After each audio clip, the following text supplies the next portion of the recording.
Tahimik ang buong sitio Balakat nang dumating si Armand de Vera bandang alas 7 ng gabi, sakay ng umuukol na tricycle na kinuha niya mula sa terminal sa bayan. 6 na taong hindi niya nasilayan ng harapan ng bakuran na iyon, ang lupang binili niya sa first contract niya sa Jeddah, ang bahay na unti-unting inangat ng bawat padala niyang riyal, pero hindi kailanman napuno ng kanyang pisikal na presensya. Nakahawak siya ngayon sa hawakan ng lumang maleta.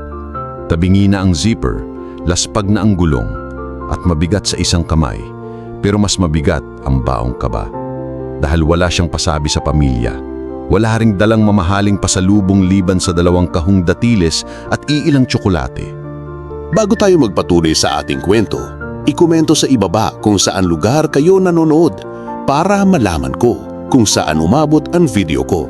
Kung baguhan ka pa lang sa channel ko, huwag kalimutang i-like at i-hit ang subscribe button at pindutin ang notification bell para updated ka sa mga episodes ng Inspiring Story School araw-araw. Sige, tuloy natin ang kwento. Dumilim ang langit. Taning ilaw mang buwan at ilaw nagmumula sa bintana ng bahay ang nagsilbing lampara. Sa liwanag na yon, natatanaw niya si Mara, 23 taong gulang, nakaputing t-shirt at nangangiti habang may kinukwento. Katabi niya si Franco, 20 anyos, tila mas tumangkad at mas umayos ang pangatawan kaysa sa huling Skype nila. Harap nila ang ina, si Liza, na kahit bahagyang naputi na ang buhok ay mas lalong gumanda sa mata ni Armand. Palibas ay hindi na niya kilala ang bawat guhit sa mukha sa tagal ng pagkakanayo. Sa bandang gilid ng pintuan, nakayukyuk sa lupa si Toby, 7 taong gulang, na halos hindi niya maangkin sa alaala maliban sa litrato sapagkat 2 buwang gulang pa lang ito nang lumipad siya. Humigpit ang hawak ni Armand sa handle ng maleta, nanginginig ang labi habang naglalakad siya papalapit. Sa bawat hakbang, bumabalik ang memorya ng lahat ng birthday na tinawid lang niya sa video call. Lahat ng bisperas ng Pasko na tanging boses lang niya sa loudspeaker ang niyakap ng pamilya. At ngayong nandito na siya, takot siyang baka hindi na siya kilala ng sariling mga anak o di kaya'y hindi na siya kailangan. Narinig niya ang halakhak ng dalawa sa loob. "Kuya, sigurado ka bang papayag si Papa?"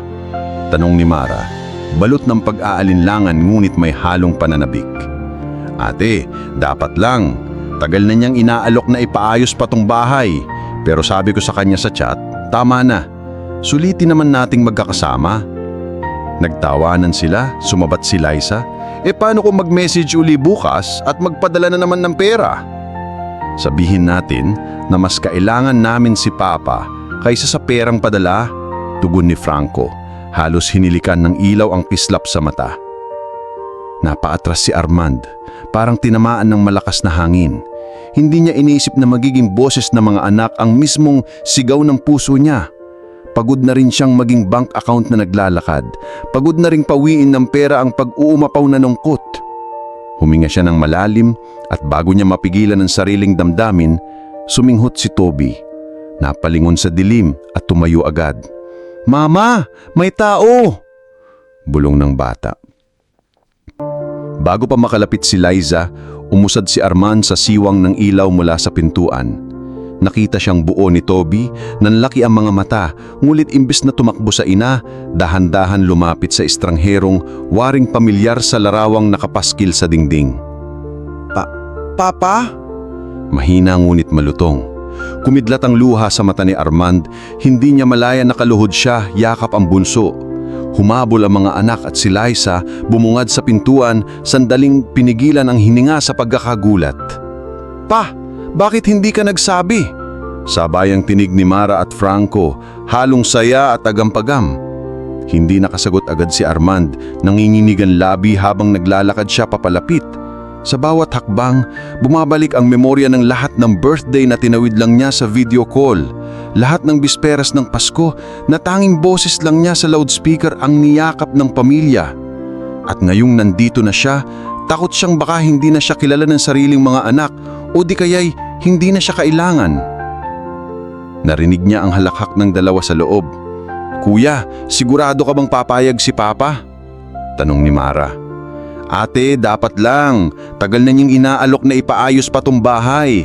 Pero sabi ko sa kanya sa chat, tama na, sulitin naman nating magkakasama. Nagtawanan sila, sumabat si Liza. Paano kung mag-message uli bukas at magpadala na naman ng pera? Sabihin natin na mas kailangan namin si Papa kaysa sa perang padala. Tugon ni Franco, halos hinilikan ng ilaw ang kislap sa mata. Napaatras si Armand. Parang tinamaan ng malakas na hangin. Hindi niya inisip na mabiging boses ng mga anak ang mismong sigaw ng puso niya. Pagod na rin siyang maging bank account na naglalakad. Pagod na rin pawiin ng pera ang pag-uumapaw na lungkot. Huminga siya ng malalim at bago niya mapigilan ang sariling damdamin, suminghot si Toby. Napalingon sa dilim at tumayo agad. Mama, may tao! Bago pa makalapit si Liza, umusad si Armand sa siwang ng ilaw mula sa pintuan. Nakita siyang buo ni Toby, nang laki ang mga mata ngunit imbis na tumakbo sa ina, dahan-dahan lumapit sa estrangherong waring pamilyar sa larawang nakapaskil sa dingding. Papa? Mahina ngunit malutong. Kumidlat ang luha sa mata ni Armand, hindi niya malayan nakaluhod siya, yakap ang bunso. Humabol ang mga anak at si Liza bumungad sa pintuan, sandaling pinigilan ang hininga sa pagkakagulat. Pa, bakit di ka nagsabi? Sabayang tinig ni Mara at Franco, halong saya at agam-agam. Hindi nakasagot agad si Armand, nanginginig ang labi. Gusto ko sana kayong sorpresahin pero natakot akong baka hindi na kayo matuwa. Bakit naman? Tanong ni Mara, halos umiiyak. Dahil baka nasanay na kayong wala ako, bulong niya. Lumapit si Liza, hinawakan ang pisngi ni Armand. Hindi nasasanay ang pusong kulang at yumakap ang buong pamilya sa kalagitnaan ng malamig na hangin ng Disyembre. Pagpasok nila sa loob, binuksan ni Franco ang ilaw sa maliit na kusina. Naandoon pa rin ang lumang mesang ipadala ni Armand mula Riyadh. May bagong barnis at sa gitna ay lutong ginataan na hinanda ng ina. Umupo sila, dikit-dikit, habang si Toby ay kinutuba na tila obligasyon niyang hawakan ng kamay ng ama, ayaw papakawalan. Sandaling natahimik at si Armand ramdamang bigat ng tanong na dapat niyang sagutin, bakit siya umuwi nang walang paalam? Inisa-isa niya ang kwento. Nabawasan ang kontrak ng kumpanya sa Jeddah, mas pinili niyang hindi na ipa-renew. Tuig-tuig niyang pinapangako sa sarili na 1 taon na lang, ngunit ngayon wala nang kasiguraduhan. Naisip niyang sadyain na ang pag-uwi imbes na maghanap ng panibagong kontrata. Hindi ko alam kung anong naghihintay dito pero alam kong kayo yung dapat kong harapin. Pagtatapos niya. Tahimik ang dalawa. Nangingilid ang luha ni Mara ngulit lumabas ang ngiting may kapilyaan. Pa, sakto ka sa timing. Bakit? Tanong niya, nakanuot ang ulo. Nagtinginan si Franco at Mara, kumuha ng sobre sa bulsa. Pinaplanuhan sana naming i-video call ka bukas para sabihin na hindi ka namin papayagang mag-renew. Binuksan ni Armand ang sobre. Mga kopya ng enrollment scholarship ni Mara sa isang government program at employment contract ni Franco as junior engineer sa Manila, kauwa may kalakip na note. Wala ng tuition, wala ng allowance, panahon na para umuwi ka. Nalambot si Armand sa tuwa. Paano nyo? Kahit anong padala mo, hindi sapat pantubo sa pagod mo pa. Pinag-ipunan namin ni Kuya mula sa maliit na online business at part-time niya sa plant shop. At si Mama, tinanggap naming suggestion na mag-bake ng bibingka. Yan o, malaking order dapat bukas. Pinakita nila isa ang resibo ng isang kapehan. Hindi mo na kailangan magbilang ng reel sa ibang bansa. Kaya namin. Nabaling ang tingin ni Armand sa bunsong si Toby. Nakahilig sa kanyang braso. Ikaw anak, anong masasabi mo?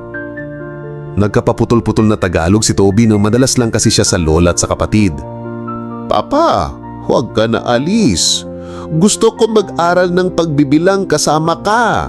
Para bang pumunit ng dam sa puso ni Armand ang simpleng hiling. Yumuko siya. Hinalikan ang buhok ng bata. Hindi na ako aalis. Pangakong may bigat ng sandamakmak na bituin. Habang kumakain sila ng ginataan, inilabas ni Armand ang kahon ng datilis. Hindi mo mahalin pero galing sa unang sweldo ko bilang safety officer, kwento niya. Tinikman ng lahat, matamis, malagkit at may alat ng luha na hindi niya kayang ipigil.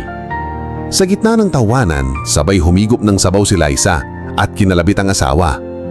Alam mo ba kung anong dagdag gastos ngayon? Ano? Matuto kang mag-araro sa likod. Gusto ng anak mo ng gulay galing sa sarili nating garden. Tumawa si Armand, hinubad ang jacket na amoy diserto, iniyakap sa balikat ni Liza. Handa akong araruhin ng buong bakuran kung yan ang bawi ko sa mga nawalang taon. Lumalim ang gabi. Humimbing si Toby sa kandungan ng ama. Sinilip ni Armand sa bintana ang dilaw na ilaw ng poste. At sa unang pagkakataon matapos ang mahabang panahon, wala siyang iniisip na alarm clock para bukas. Ni boses ng amo, ni ingay ng conveyor belt. Ang naroon lang ay ang ritmiko at tunay na musika ng sariling tahanan.